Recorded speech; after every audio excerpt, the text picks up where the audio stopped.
Hey guys, I am really looking forward to today's episode. I have Dr. Will Cole with me today. Dr. Will Cole is a leading functional medicine expert. He is an author of how many books now? 1, 2, 3, 4, 5 books? Four books, which we're going to cover today. He's also a fellow Dear Media member with his podcast, The Art of Being Well, which I'm a huge fan of. So I'm really looking forward to getting into today's episode. So welcome, Will.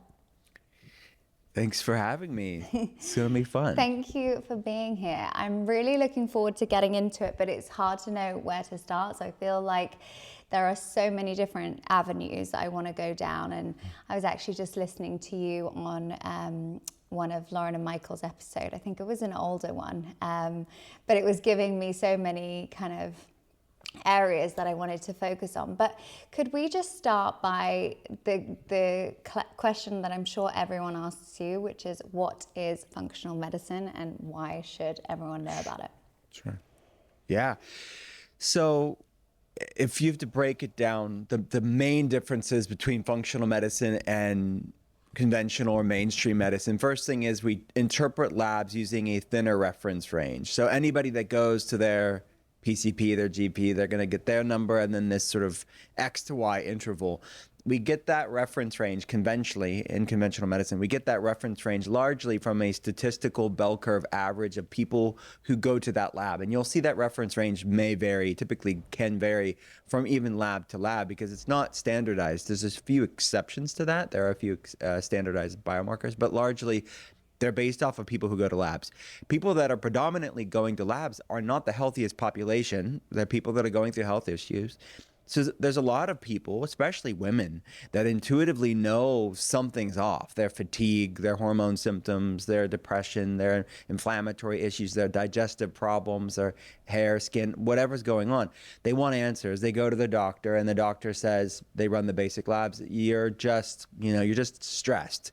You're just depressed. Take this antidepressant. You're just getting older. You're just a new mom. All these maybe well-intentioned reasons, but what they're unintentionally telling their patient is you're a lot like the other people that aren't in optimal health that we're comparing you to.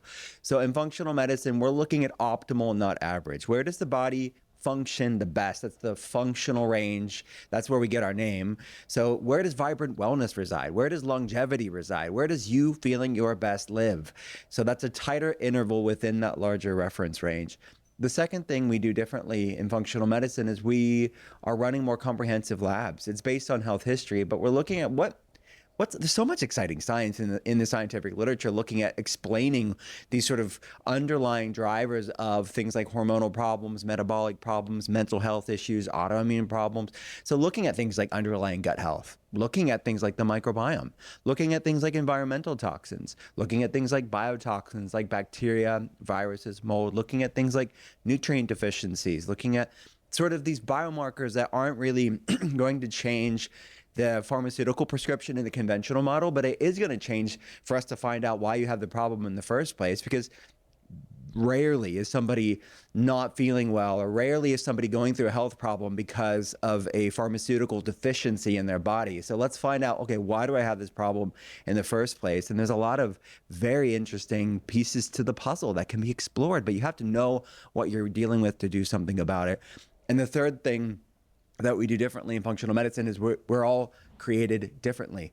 It's what we call bioindividuality. So there's not going to be this cookie cutter, one size fits all approach. So we use food as medicine. We use natural medicines like herbs, botanicals. We use other like therapeutics like peptides. We use biohacks, emerging therapies, mind-body practices to deal with unresolved trauma and chronic stress that's impacting their physiology just as much as an environmental toxin is. So it's really this a collaborative, comprehensive, tailored approach to healthcare. And it is emerging. Like I started the first functional medicine telehealth clinic over 15 years ago. 16 years ago, people didn't know what functional medicine was, and we still are just scratching the surface. But now today, there's many mainstream institutions here, like here in the States, the Cleveland Clinic, many other mainstream medical systems have functional medicine and integrative medicine centers because it's based it's based on data, and the data, it shows that people are getting healthier and living better lives, and that's why these mainstream institutions are spending multi-millions, of dollars to open these world-class institutions. So I'm proud to be in our space, and it's really changing the game as it were for people's health. It's so interesting because I think functional medicine and that avenue has kind of allowed us to almost like play investigator further on our health. And I think, as you said beforehand, like I'm just trying to think in my personal experience, because I have rheumatoid arthritis, and the signs started to show when I was 18. And at the time, it was just like, here's a cortisone injection and just crack on, basically, and hope for the best. And there were not these other things, these like saunas, ice baths, different diets and nutrition-based medicine, if you will, it wasn't mainstream then. So I had none of the tools that are available today. So I think it's so amazing to work together in conjunction with functional medicine. But there is such a huge focus on the gut and the microbiome. Is that kind of your starting point if a customer comes into you or a client comes in with different issues? Is that the starting point? Do you look into their gut, their microbiome, or where do you begin? Because it just is a bit of a minefield.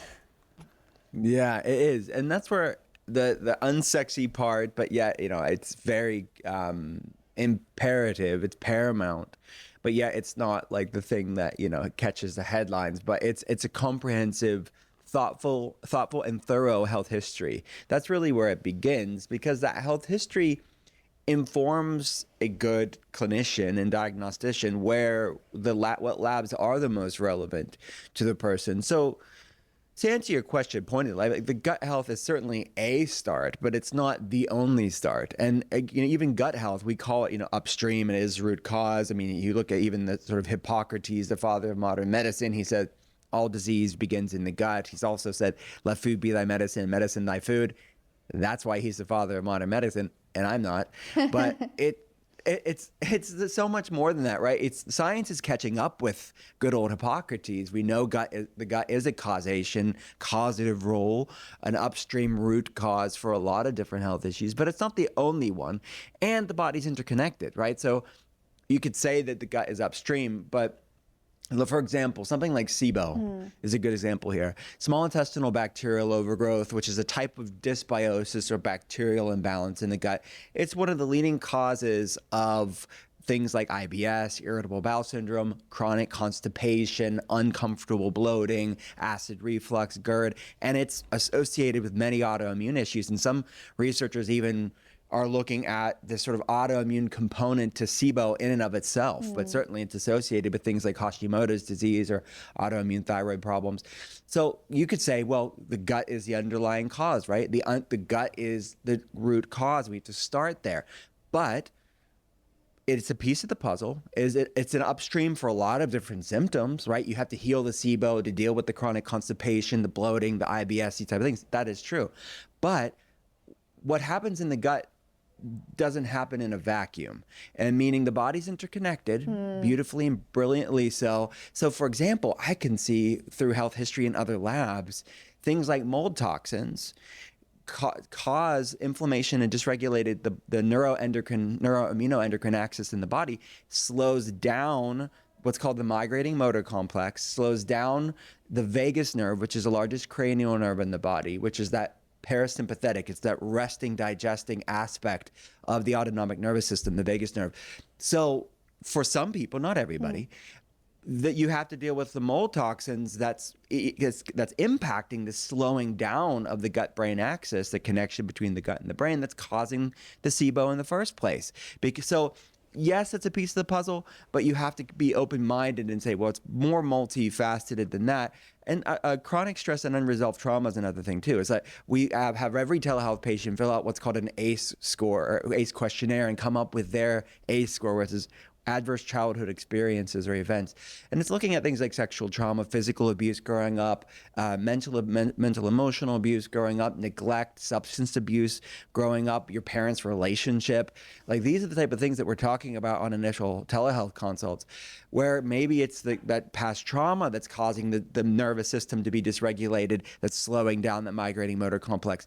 So yes, we have to deal with gut health, but we have to look at what are the other aspects to it. So is there something like more upstream than the upstream? And you're certainly, healing the gut is a significant piece of the puzzle. But if you hang your hat on only that, you may get people maybe stuck at a plateau, and that's where typically we come in. I think that's the same with all kind of aspects of wellness. I think it's easy for us as a consumer to just have that one focus and be like, oh, I need to, do this one thing consistently and that's my quick fix. But it is mostly a 360 approach, right? And Exactly. There's a huge connection between the gut and the brain. And just to touch on what you just said about trauma or past trauma that you haven't overcome, or you're still healing from, or it's still affecting you in some way, would that, because of the gut and brain connection, have quite a clear correlation as well? Very much so, very much so. The gut and brain are formed from the same fetal tissue. So when babies are growing, your beautiful baby is growing in the womb, the gut and brain are formed from that fetal tissue. It's inextricably linked for the rest of all of our lives through what's called the gut-brain axis. So if you think about it, the intestines kind of even resemble the brain, if you think about that, on just a physiological appearance standpoint. But beyond that, it's, a significant role in mental health. As far as the scientific literature is concerned, there's about 95% of serotonin is made and stored in the gut, 50% of dopamine. So the pleasure and happy neurotransmitters are made and stored in the gut. They work upon that vagus nerve that I mentioned earlier. They don't pass through the blood-brain barrier as it's understood. The mechanism of action, like how we think, science thinks that it kind of works upon our mood, is this sort of microbiome, all the trillions of bacteria in our gut, the microbiome mind communication line, the sort of crosstalk between the gut and the brain and the gut, the nervous system in the gut. So the vagus nerve is one of the sort of major communication highways of how the gut and brain communicate. Okay. And most people are stuck in this sort of sympathetic fight or flight response, this hypervigilant response. And their vagus nerve, their parasympathetic, that resting, calming, anti-anxiety, digesting, healthy digestion aspect is weak, or what the researchers call having poor vagal tone. So basically, like if somebody has a poor core, or weak core muscles or whatever, they need to strengthen what's weak. So you have to tone that vagus nerve. Wow. And a lot of our work is vagal toning in different ways. Supporting the gut, to your earlier point, is one way to support vagal tone, certainly. And there's other ways that we have to lean to, like breath work and somatic practices and many other emerging therapies, transcutaneous vagal nerve stimulation. There's a lot of very interesting, effective ways to regulate the nervous system. But it's a significant role. People have to realize that mental health does not happen in a vacuum either. Yeah. There's a whole field of research looking at the gut's role in mental health. And there's a whole field of research called the cytokine model of cognitive function. Cytokines are pro-inflammatory cells. So it's researchers looking at how does inflammation impact how the brain works. So again, it's multifactorial. It's not just about the gut, but it is certainly a significant player for a lot of people. And what's sad is that it's just not really looked at in the conventional model. Mental health is treated as some sort of separate thing, but mental health is not separate from physical health. Mental health is physical health. Our brain is a part of our body just as much as anything else is. And the gut is a significant role, so much so that the researchers even refer to, for all of these reasons, the gut as the second brain. And rightfully so. I've never heard it explained like that. And was it vagal tone, you said? Yeah.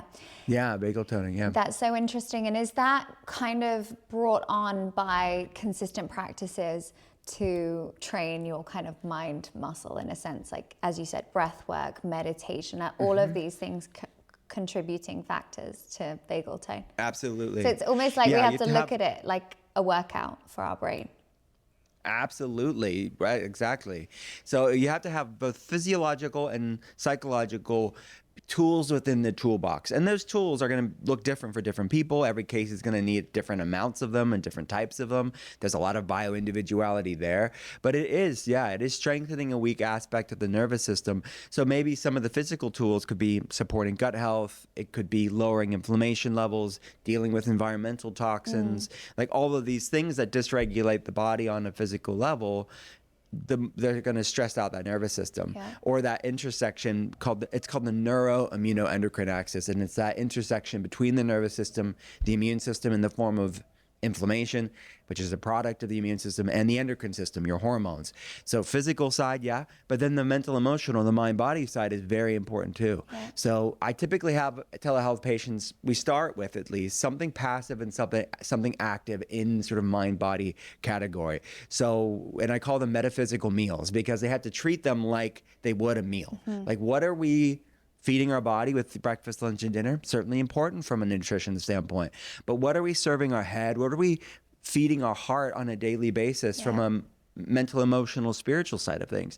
So it could look, it's like something passive could be, like I mentioned, that transcutaneous vagal nerve stimulation, some sort of frequency medicine, something that they don't have to think about. It's just something that's passively happening to them, because it can be overwhelming when we're talking about all these amazing tools and it's just like another thing to add to the list. So then they're stressing about not stressing and like stressing about doing all the wellness things. I want to make their life as simple and as practical and sustainable as possible, because that's how you see results, is when you can stick with it. So there's a lot of different wearables and biohacking devices that can be used to support vagal tone that's just working on the background. And then something active can be, a breath work practice. It could be a somatic practice. It could be journaling.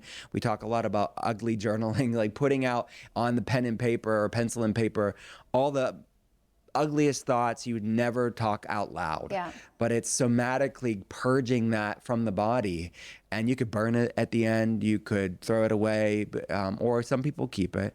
But like asking yourself, how does it feel to be me today, and really getting that out, because there's a lot of research looking at things like rage and shame and anger, unresolved anger, past trauma, that's impacting that dysregulation of the neuroimmunoendocrine axis. And then there's place for therapies, right, like EMDR and other types of therapies that are helpful at retraining the nervous system. I think journaling is such an incredible practice that often now I think it's almost dumbed down in a sense from social media, and I journal, and we romanticize these morning routines. But I mean, for me, it was interesting that you said almost, I think you've referred to it as ingredients, but I was actually in a moment of my life where I don't want to say I had depression, because I don't want to like put a label on it, but I was going through a moment of depression. And I actually listened to this podcast from Jay Shetty. This was years ago.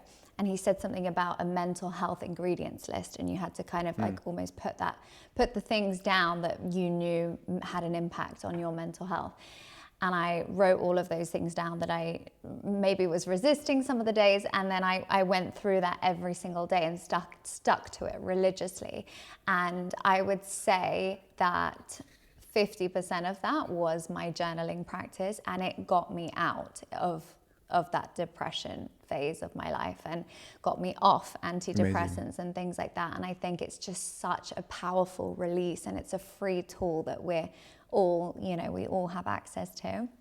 I'm just curious to know, because it's so difficult in the wellness space in general to kind of blanket everyone and say one size fits all, but are there any common, in your clinic, are there any common things that you are almost like screaming at when they come in, and it's like, oh, not again, I wish people would stop doing X, Y, and Z? Are there any things that we can all pretty much start to implement or lean away from?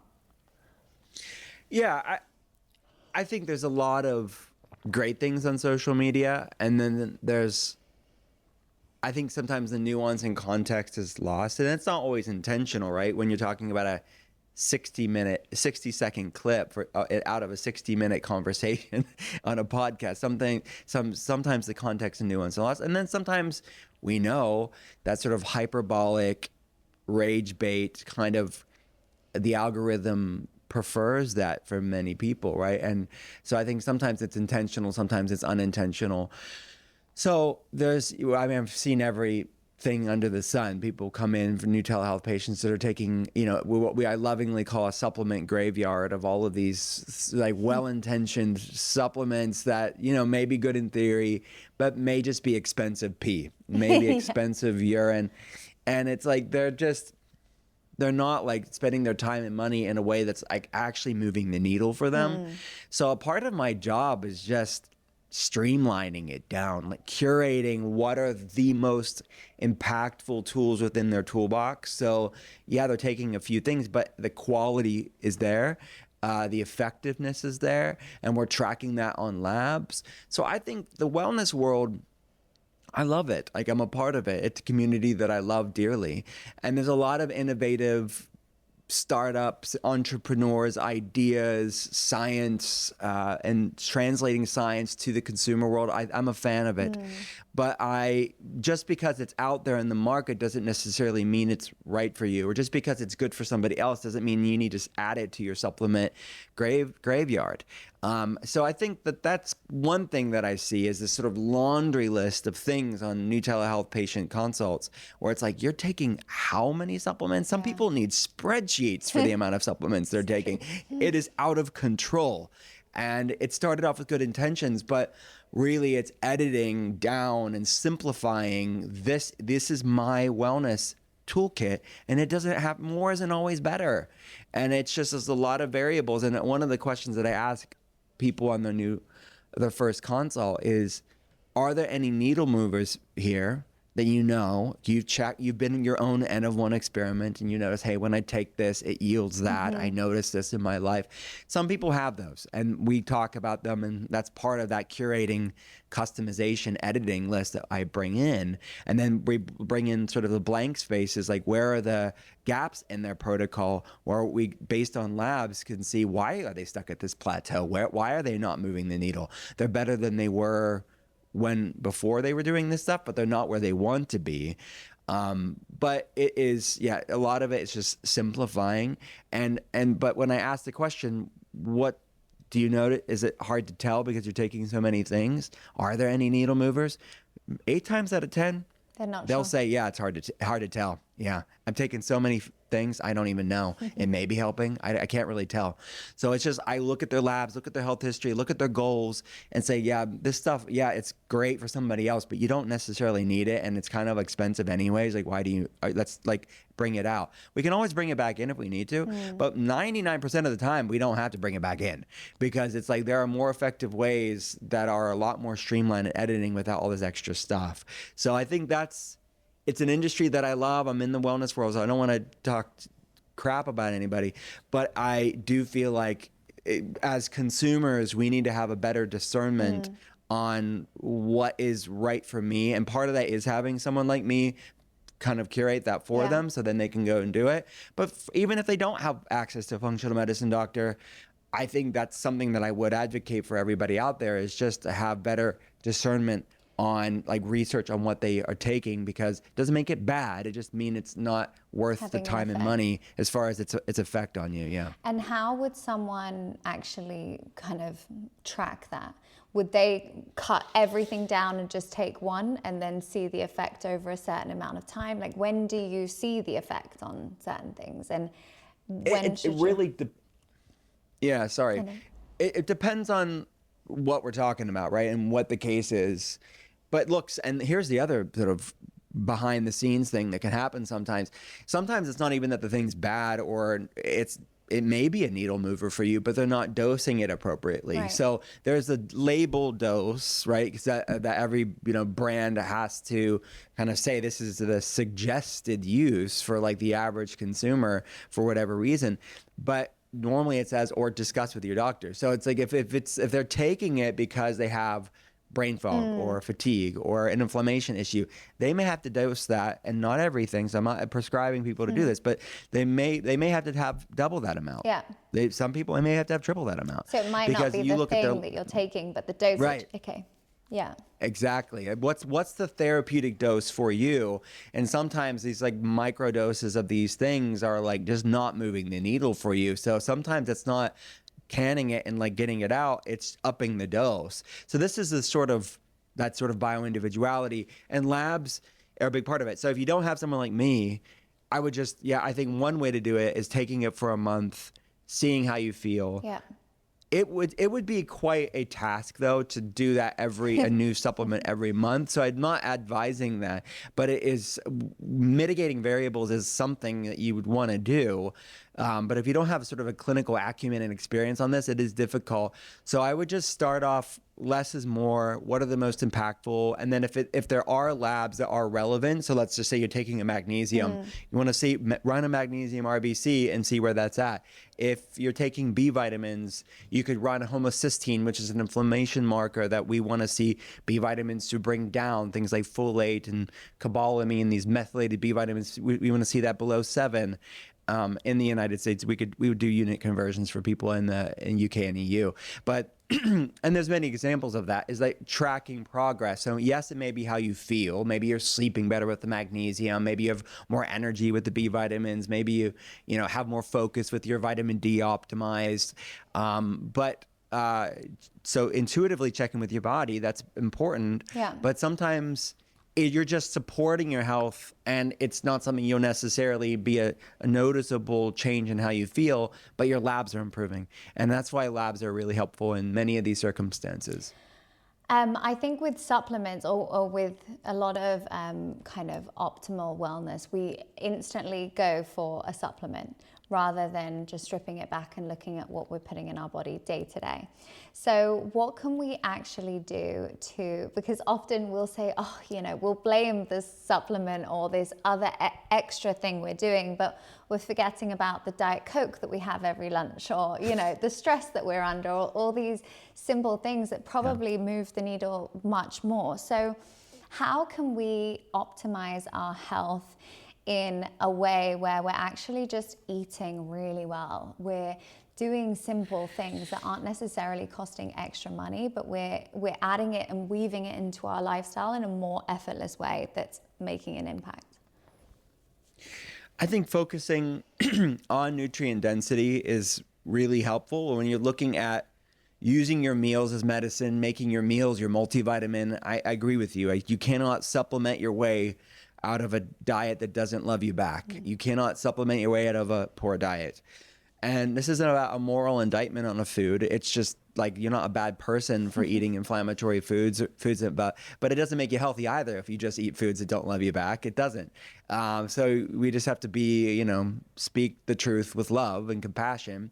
And I think it's just, you're not going to be, there's no the goal is not perfection. The goal is just respecting your body enough to nourish it with foods that love you back. And that doesn't mean you'll deviate from that center, but you'll at least have a center of knowingness, a center of self-respect, that you love feeling great more than you want something that's going to dim your light. And these are the sort of paradigm shifts that I talk to telehealth patients about, because there is a lot of food shame and food, stress about eating foods. There's lots of orthorexia within wellness, which is disordered eating around healthy foods, that we have to untangle. And that part of it's simplifying that too. Like, how do we just eat foods that love us back?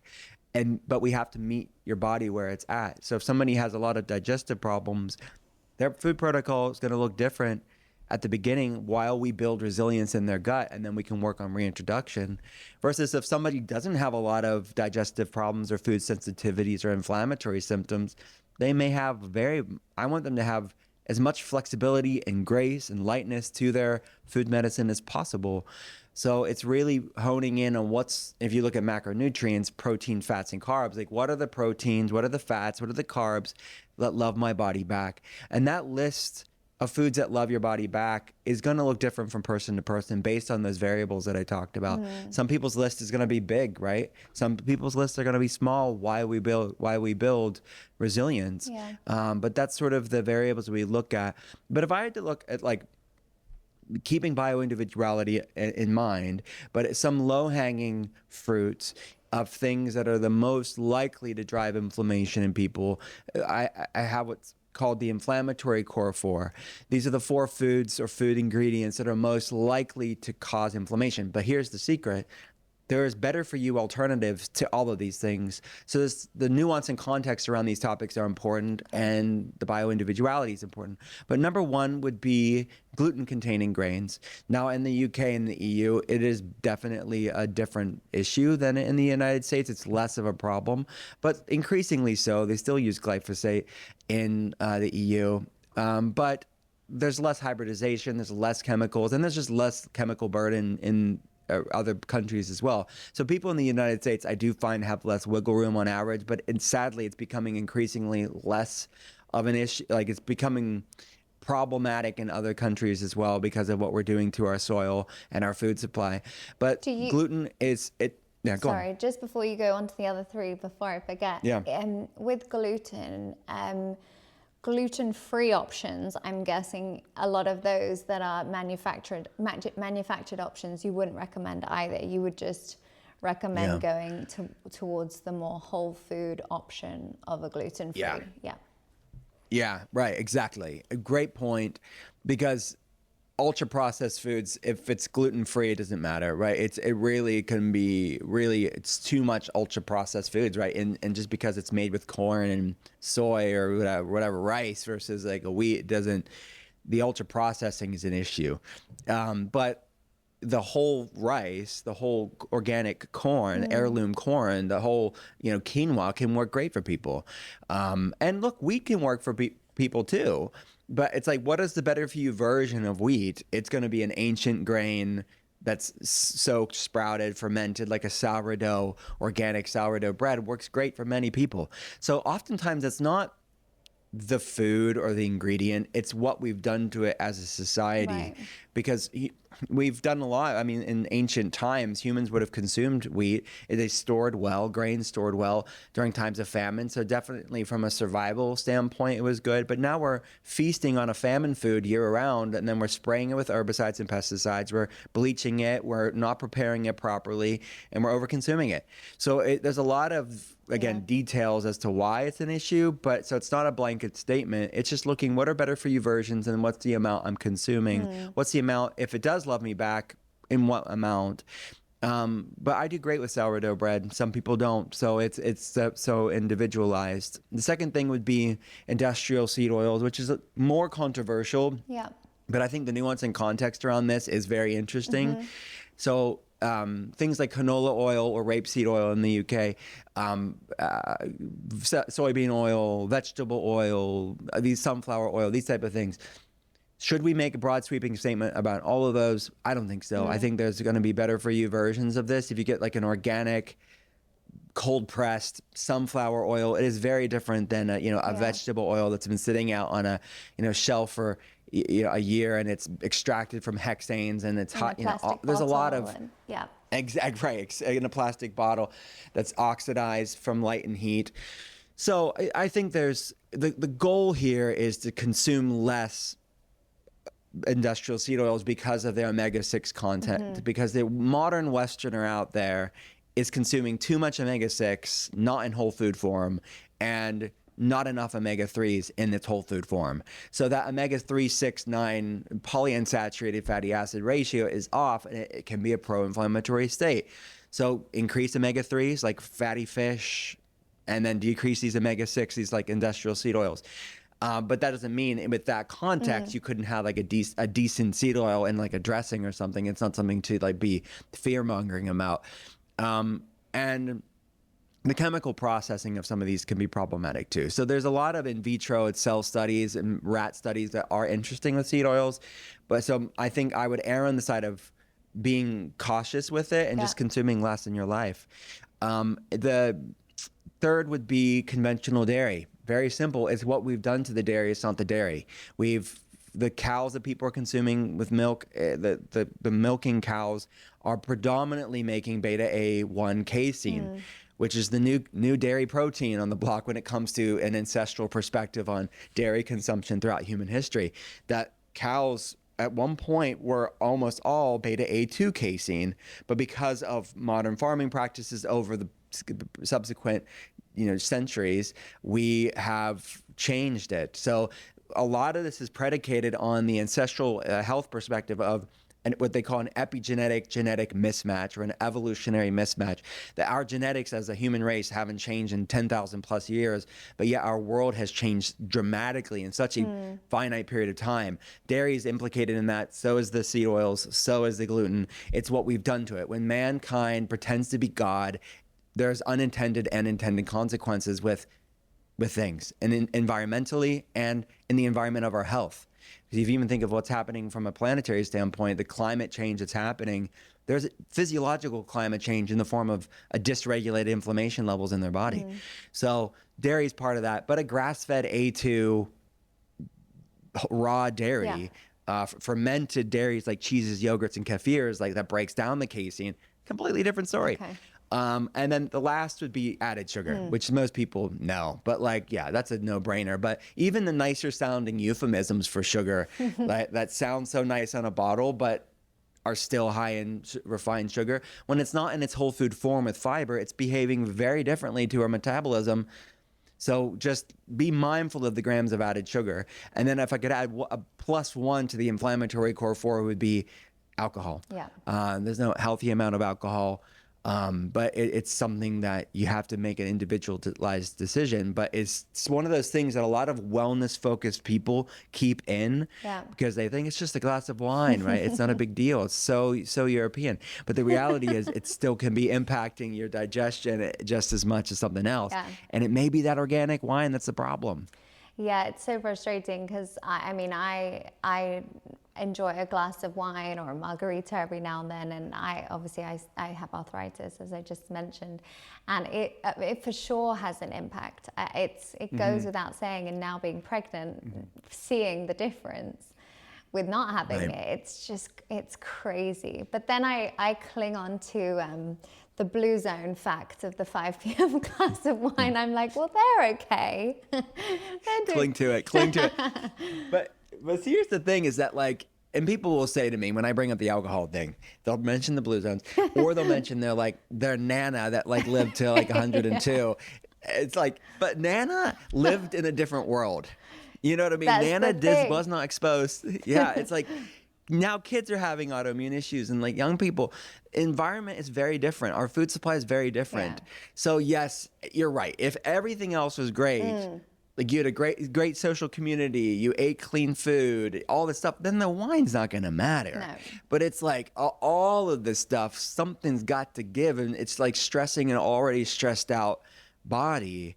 So I think, you're right. It's not, I don't want to be a teetotaling puritanical zealot with alcohol, but the reality is, if your body's not that resilient right now, you have to meet your gut where it's at. And sometimes it's all right, let's empty that bucket, that proverbial bucket. And some people's bucket's already overflowing, and it's alcohol is a contributing factor there. Now, if it was the only thing in the bucket, then maybe it's not a big deal. But there's a lot of variables to consider. I also think that nowadays it's much easier to be either completely alcohol free or reduce it. You don't have, I don't know if you feel the same in the US, but there's less kind of social pressure around alcohol, I've noticed. So I think so. I've always been a weirdo in the sense of I just never cared people, but when I talk to patients, I really do understand it from learning from them over the years of there is social pressure, there's family pressure, there's friend pressure of what are they gonna think? And alcohol is the only right. Alcohol is the only drug that people are concerned when you don't drink it, when you don't consume it. It's are you okay? Yeah, I'm okay. Are you okay? It's so many people need alcohol just to cope through their life and be that social lubricant, which is a personal choice. But it is. it's less of an issue now. There's more and more sober curious people. There's so many more interesting mocktails and nootropics out there, functional beverages out there.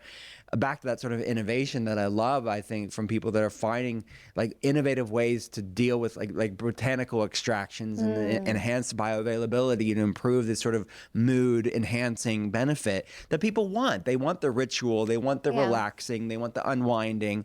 You can do that without having a hangover the next day now with the amount of these functional beverages. I was just about to say, a lot of it for me is like the ritual behind it, holding the wine glass. So sometimes I'll have, now to feel included, I'll have kombucha in a wine glass. Ooh, and you know, yes, that's the go move. crazy. That's the move. But do you think, is it orthorexia, the eating disorder around healthy food? Is that how it, orthorexia? Yeah, that's what it is. Do you think a lot of that comes from these, as you mentioned, these sweeping statements like, if you eat this, you know, it's going to lead to X, rather than kind of a bit more research and knowledge around the bigger picture, as you said, whether it's organic, how it's processed, like all these things play such a big part. And I think it almost, there's this fear mongering often in the wellness world, where there's, as a consumer, you're just bombarded with so much information, and it's so much easier to take those headlines and apply it to your life. But then before you know it, you're like, you can't eat gluten, you can't have dairy, you can't go to, you know, all these things, and it starts to consume you. And actually that in itself is causing your stress levels to spike, and probably inflammation in the body. Oh yeah. Yeah. The mindset influences the outcome.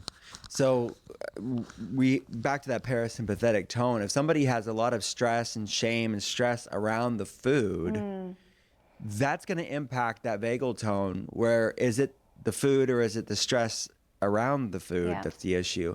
So I think there's two different phenomenons that I find as kind of main components to the sort of orthorexia phenomenon that we're seeing. One is like the amount of information, like that's a large, I mean, that's beyond health, but like humans were not meant to consume that amount of information 24/7. Like maybe you're not anxious, maybe you are, but maybe your anxiety is exacerbated by knowing it's what billions of people are doing 24/7 on your FOMO inducing scrolling on social media. So it's like that is like, there's such a thing as like too much of a good thing. There's too much information. Sometimes we need to, again, be better consumers and taking responsibility for the information that we're consuming on a daily basis. And is it feeding that frenetic, anxiety laden, you know, fear of missing out, and I'm not doing enough, and I'm doing the wrong things, and all of this nuance and context are lost. And I don't blame the content creators as much as the consumer. We just have been so used and bred to be spoon-fed information without taking responsibility for what we take in from a content standpoint. So we need to be better informed and not expect the, you know, random influencer to do the work for us. So I think that it gets a bit dodgy whenever you talk about a kid. I mean, mine is a bit different. It's like, how do you expect them to be consumers? But we're talking about adults, it's a bit different. And we've got to be our own researchers. Exactly. And it sucks because there's so much information, but we want the cell phone, we want the smartphone, we want the social media. Well, it comes with, we have to take responsibility for what we're consuming.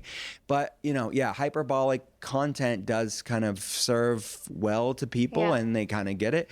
So I think that's part of it, is how we consume information. And that creates a sort of fear and dread. But I think the other aspect of orthorexia that I see a lot clinically are people that have very real symptoms. And food is causing a problem for them, because that's when things get really muddy, because it's like, okay, they're seeing the hyperbolic influencer and they're feeling this sort of way. And then they're sort of like, wow, there's something to this, because we are seeing a very real phenomenon of food causing problems in people's body. So then there's this overcorrection where it's like, okay, I'm going to make huge shifts, and then they're left with 4 different foods they're consuming, and there's so much fear and anxiety. So part of healing like as far as our telehealth patients are concerned, Yeah. is to have better boundaries with technology. So lowering that stress side of things. Number two, improving actual physical resilience, gut health resilience, so their body can digest and absorb healthy whole foods, and their list of foods that love them back will grow. And the third thing is healing their relationship around food, like Yeah. really looking at that stress and anxiety piece around food and healing their relationship with their body as well. So it's sort of the three different things, like boundaries of technology, healing the physical lack of resilience, and then dealing with the mind-body stress component. Yeah, no, that's really helpful. I just want to kind of shift gears slightly to fasting, because I know that you Yeah. wrote a book on intuitive fasting. And this is one of the things that I kind of find as a wellness consumer confusing, because are there benefits for women in terms of hormone balancing and things like that with fasting, or is it mostly suitable for men? Because just in my own experience, when I was like undeliberately fasting, I noticed that I would have completely like irregular periods, for example, whereas now I've almost like trained my body to just feel hunger as soon as I wake up. So I have breakfast kind of within half an hour to an hour of waking up. And now it's, obviously now I'm pregnant, but beforehand it was running much more like clockwork. So could I just kind of have your overview on that? This is my hot clinical take, which isn't so hot. It's boring when you say clinical take, but the My kind of hot take. it's exactly. So this is when I look. This is somebody that looks at labs for a living, sees all different types of people, all different types of walk of life, all different types of women at different stages of their life. There's so much bio-individuality to this topic, and so many different ways to fast. So it is to make that sort of, and not that you're making that, but the many people that are sort of anti-fasting for women, at least, will make that broad sweeping statement, say fasting's not for women. Well, who are we talking about? Who is she? Yeah. And what type of fast is she doing? So yes, that's true for some women. Variations. Is she, in menopause, or is she, trying to have a baby? There's so many variations. Exactly. Right. It's a medicine. I mean, Paracelsus, one of the fathers of medicine. He was known as the Martin Luther of medicine because he was reforming medicine at the time in Switzerland in the late 1400s, early 1500s. He called fasting the physician within, which I think is a beautiful way of putting it. Not everybody needs that physician. Not everybody needs it. So does she have PCOS, polycystic ovarian syndrome? Does she have insulin resistance? Does she have brain fog, where she like inflammatory problems that's causing things like brain fog and fatigue? Does she have autoimmune problems? There is a place for that medicine for those type of people. But is she leaner? Is she trying to get pregnant? Is she have more prone to thyroid issues? Is she going through a stressful time in her life? Does she maybe dealing with already some period issues? Then maybe you don't need the medicine at all. Or maybe it's this very light, judicious use of it, where it's like a 12-12, kind of like you were describing. Like the fasting zealots won't even call that fasting, but I would. It's a form of time compressed feeding. Yeah, but it's intuitive, it's flexible, and it's just you're fasting through the night while you're sleeping. And it's just kind of the advice of don't eat too late at night on a regular basis.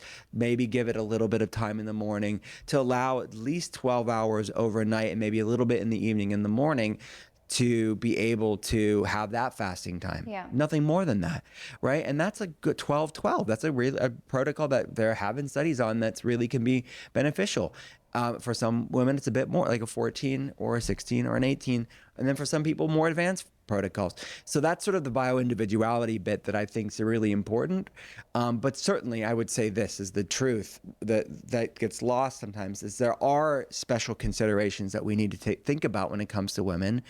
But are they postmenopausal or not? Like if it's causing amenorrhea, if you're missing a period, if it's causing irregular periods, then it's a good sign most of the time, it's a good sign that it's too much. Okay. Because it's a form of hormesis. Right. And it's hormesis is that the dose makes the poison, basically. The dose also makes the medicine.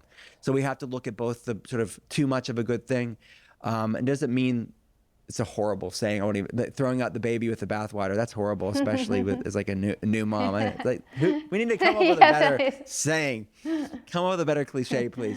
But doesn't mean you'd like overcorrect and say, don't do it at all. It's like maybe the truth, and this is oftentimes the case for most things within life, and wellness is no exception. The truth is oftentimes somewhere in the middle.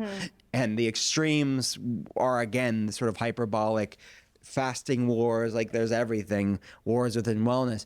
I think and that's kind of what I like to explore with telehealth patients, and why I even called my podcast The Art of Being Well. It's like applying the science in an artistic way. Yeah. How do you hold the science and art in both sides? And really, science isn't art, but it's being that own end of one experiment. But I think a lot of women get confused because they're just hearing conflicting information. Fasting is amazing, and no, women shouldn't fast. It's like, okay, what's right for my body? Yeah, and I guess missing periods would be like a big sign of something out of balance in your body. Or just like if there's hair loss, if you are feeling run down, if when you work out you feel like you're just tanked and gassed, like you can't get the workout in. Those are all signs that your body you're getting too much of that hormesis, that you need to refuel, nourish, satiate, be well fed, not always in that hormetic state. Because that is like a wellness tool. You can have disordered eating disguised as a wellness practice very easily when you're abusing something that does have exciting science around it, but you're using it in an improper way. And again, back to that sort of alpha Western minded, certainly American way of thinking, is more is always better. That's not the case. Less is more oftentimes with these things. Yeah, for sure. Okay, so before I go into a bit of a quick fire round, I just wanted to ask you selfishly about pregnancy. And I can say that actually one of my followers did ask me about pregnancy as well to ask you. So, so are there any different things that you should be doing first trimester, second trimester, third trimester? Are there things that you should be doing throughout, avoiding throughout, other than obviously the obvious? What are your kind of tips around pregnancy? My tips are that pregnancy is not the time to be doing any fad crash thing. No. I probably would say it's probably no time to do a fad crash thing, but certainly if some people, you mentioned about fasting, some people say, well, I've never fasted. Should I fast? No, that's not the time to fast. Maybe a gentle 12-12, but no, focusing on nourishment. That's what you need to be doing. No, I think it's just a time to take it easy. Yeah. Honestly, for a lot of my telehealth patients, they're coming in because they want to optimize fertility. But then once the pregnancy happens, we're really scaling down a lot of the things we're doing and just focusing on delicious food medicine, nutrient density, being intentional with nourishing the body, and really scaling a lot of supplements down. A lot of these sort of therapeutic things that maybe like supporting gut health or hormonal health is not needed during that time. Yeah. Hormones are pretty stable. We want to be, of course, supporting progesterone for people who need it. But a lot of the sort of the adaptogenic things, the peptide things, they aren't really needed during that time. So I think maybe my answer to this question would just be less is more, certainly here. Editing it down can be very helpful. Really focusing on protein quality, which is everything I'm about to say is good advice anytime. But certainly if you haven't honed it in, these are some like non-negotiables, if you could say, of things that I would want to get in. So at the very least minimum 100 grams of protein in a day. You need that. You need that, but your body definitely needs that when you're building another beautiful human, and the baby needs it too. Healthy fats, another amazing thing. Our brain is 60% fat. 25% of all your body's cholesterol is in your brain. Your hormones need it. Everything, the building blocks for the baby needs it. So things like avocados, fatty fish, grass-fed beef, things like these healthy fats are really needed during this time, because you need our body's alive because of brilliant biochemistry, and the foods we eat are information and building blocks for our body, but also for baby's blocks too.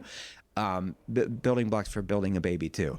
So that healthy fats, and then carbs. I don't think that limiting carbs for most people, if somebody has like special considerations from insulin resistance standpoint, gestational diabetes standpoint, then we have to look at the quality of the carb and the amount of carbs for those people.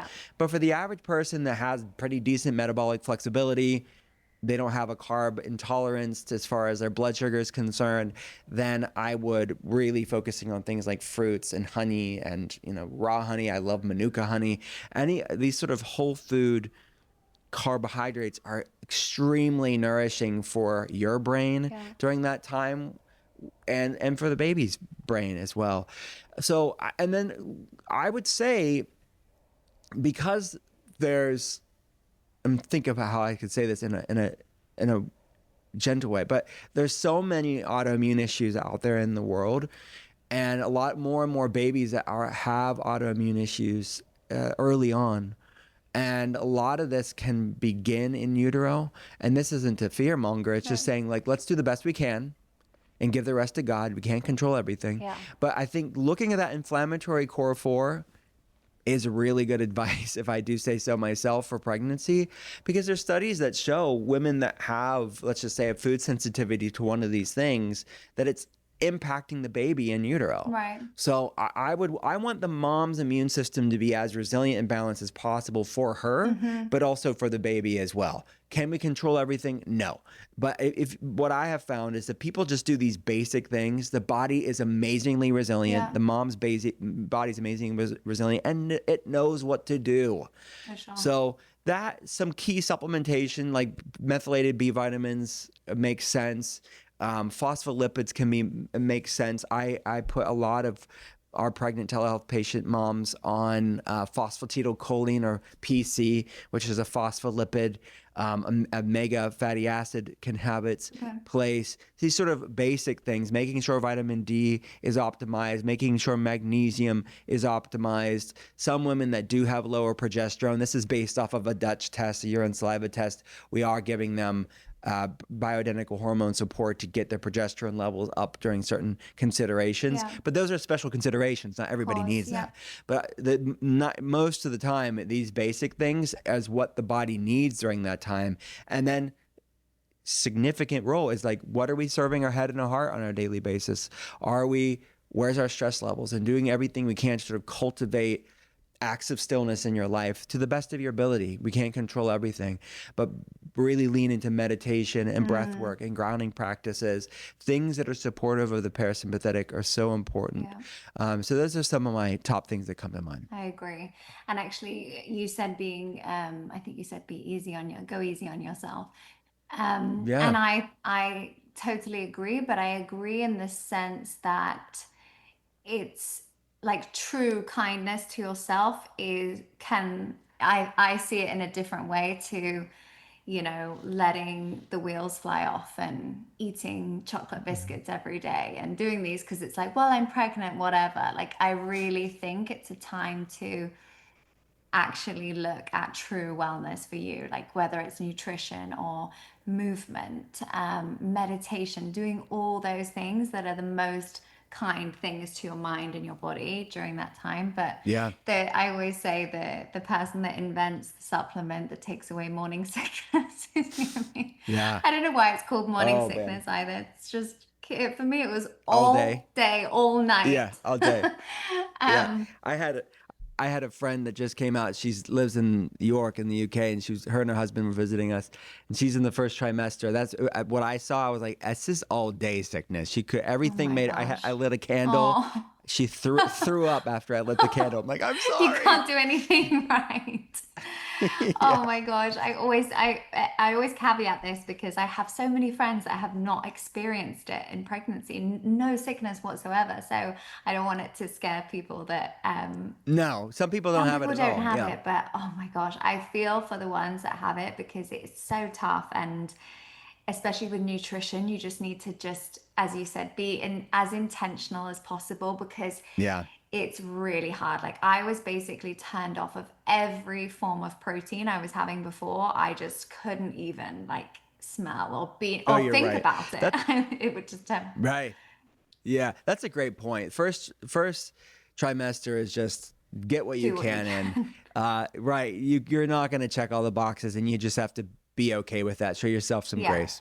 And also on the moments that you do feel like if there are little pockets of time where you feel good, like use that time efficiently because maybe the next hour is not going to be the same. And that's what Yeah. I tried to do Yeah. anyway. Yeah. Okay, I want Yeah. to just go through a really quick fire round if that's okay, just to get as Yeah. much as possible out of you.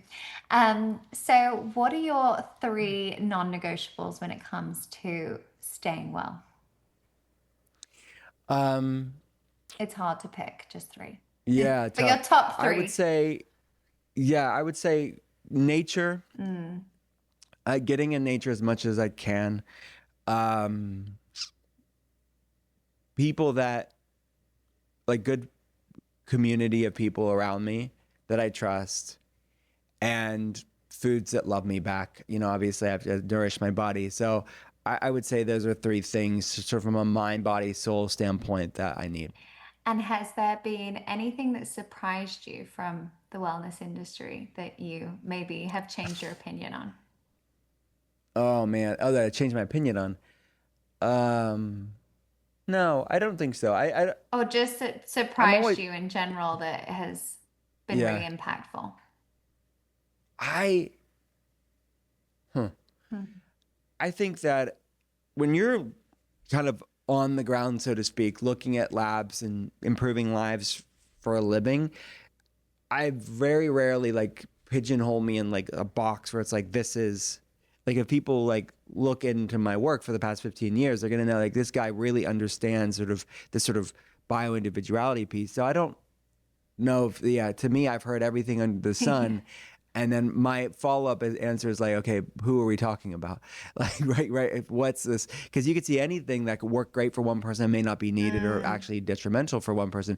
So no, I hear all the things, but it's just like my thing, if I even have a thing, would just be bio individuality and nutrient density when it comes to food. But what that nutrient density looks like is going to be different from person to yeah. person. So yeah, there's so many trends out there. I think one thing that I did that I have learned just being in this space for as long as I have been is just being okay, making peace with being misunderstood. I think is one thing that I have like quit trying so hard Mm, on trying to like convince or rationalize with somebody yeah. that's who's committed to misunderstanding you. And that's mainly talking about social media. Like our telehealth patients, they know me and they know what we're seeing their lives improve. There's not really there's nothing up for debate. It's all positive here. But social media is a different beast. Yeah. It's like you could write or talk about literally anything and you're going to get like pushback about the dumbest For stuff sure. out there because everybody's a keyboard warrior, everybody's an expert, everybody is going to tell you things they would never tell you to your face. That's been tough for me. As somebody Mm, that's like a people pleaser by nature, it's been difficult for me. Where it's like I need, and back to that healthy boundaries with technology, that's something that I need to work on. practice myself, Yeah. and I have worked on it. So that's something that I've like the wellness world on social media is insane. Yeah. Can So be I tough. just kind of limit, yeah, a lot of good stuff, but it's a double-edged sword. And I definitely have to watch out sometimes with just the amount I'm spending online trying to, rationalize in the comment section of social Well, media. yeah, and I think it's so brave of someone in your position to, because there are so, I mean, you could literally say anything and get, hundreds of Yeah. people giving you backlash. So Yeah. it's very brave, but you're also making such a difference to so many people, which is amazing. Thanks. Thank you. And just on a nutrition level, what would be your one food or, whether it's like Manuka honey or something nutritionally that you would encourage everyone or you love to add in every day from a health Hmm. perspective? Yeah. I mean, Manuka honey does come to mind. It's one of those things that you talk about bio individuality. It is something that pretty much anybody is going to Yeah. tolerate, and it has so many great compounds in it. But these special antibacterial, antimicrobial compounds are really helpful and healing. And yeah, so I would say that's one. I'm recently launched a regenerative organic, like whole food based supplement line called Longevity RX, which I haven't even Oh, talked about on a wow. podcast before. So this is my first time. But working with regenerative organic farms here in the United States, and there's a product called Live 120, which I have been loving. It's Ooh. not a whole food, but it's from Whole Foods. It's Okay. like made from Whole Foods. That's like the closest thing to like all these superfoods that I love, but it's like in the rainbow. It's like all the colors of a rainbow, and I categorize them on the nutrition label to show people like each, like the dark pigment, like black, like purple foods, Wow. and the red foods and the orange foods. I love it. But we use bee propolis. We use different bee food medicines on there because I'm a massive fan of bees for the environment. Mm. But also when you look at raw honey, manuka honey, bee propolis, royal jelly, talk about pregnancy as well, pregnancy support there. I think it's an overlooked set of food Okay. medicines. And that's why protecting the bees are so important, but also using the medicine, if it's done in a sustainable way, it can be a great tool. And when is that out? When can we buy? Well, it's actually, at the time of recording this, we're kind of soft launching now. So I would say now, but Amazing. yeah. So we'll do sort of a bigger push at the end of the year, but yeah, it's soft launch now. It's there. It's called Longevity RX, Okay. and I've been working on it for about 2.5 years, and we've Wow. been using it with telehealth patients for a while. So it's been, our telehealth patients have known about it, but now it's going to be out into the world. Okay, amazing. Well, you've just led me on Yeah. to our next question. With all of these things going on, and you give so much to everyone and your clients and everything, how do you fit everything in? What's your one top time management tip? Asking for a It's friend. tough. Yeah. So here's a schedule. I Yeah. schedule is like, it's like but such a basic answer, but like I think a lot of entrepreneurs and maybe people that have their own companies, they like the freedom of it, Mm, but they would be better off with a set yeah. schedule, and then they can create freedom around that. But you actually can get so much more done if you have a schedule. So it's easier for me because I have patients, so it kind of keeps me scheduled in that Yeah. way, and I have to fit the podcast in between patients. So I schedule a great team. Like I'm talking like this is like not helpful for everybody, but a helpful team, like get people around you that can really help you out in the areas that maybe you're not great at. And take care of yourself. Like if you're nourished and focused, you have more to give. You have more bandwidth to be able to do things. One other practical thing that helps me with like productivity is a walking desk. I have Ooh, like a walking pad. yes. I love that with meetings. So if you have to be like in Yeah. meetings throughout the day, or you're even typing and writing emails, a walking, it's just like a simple, I got it on Amazon, and I got one for all my team members in the telehealth clinic, is yeah, I get amazing amount of miles or kilometers, like just writing emails. How, this is such a specific thing, but what speed? Because whenever I see people doing it on Instagram, I'm Yeah. like, what speed are you walking at Yeah. to then type and read That is a it? good question. It varies, and it can get kind of ridiculous because I'm like good at it at this point, and then people in the meeting are just like, "What are you You're just doing?" sprinting. Or yeah, I'm like sprinting, and like it's definitely obviously easier to walk pretty dang fast whenever you're just On the talking phone. and or listening and not writing an email. If I'm writing, then it has to be slowed down because I'm gonna like knock something over here. But look, I'll be honest with you, I have almost beefed it a few times because you can get distracted Yeah. and just like lose your, that won't be, if you're in a massive Zoom meeting with a huge team, that won't look No. pretty. So be safe, be safe, be safe. But it's start off low and slow, but I can go pretty fast. If I'm just listening and have my mic muted, I'm good. Yeah, and also you can use an AI note taker if you want to. right as you. Oh, that's smart. Yeah. Okay. I need to get better with AI. I don't use AI and I need to start. Oh, I I'm need to like, start. I've Yeah. recently been kind of researching and diving into it, but it's like that's a whole other minefield. Yeah. But Yeah. thank you so much. This was so great. And thank you for making time for it. And where can everyone find you? Thank you so much for having me. Everything's at drwillcole.com. The links to all the podcast stuff, the telehealth clinic, longevity RX line, we'll have it there. And then they can look at longevity RX separately as well. Perfect. Thank you so much.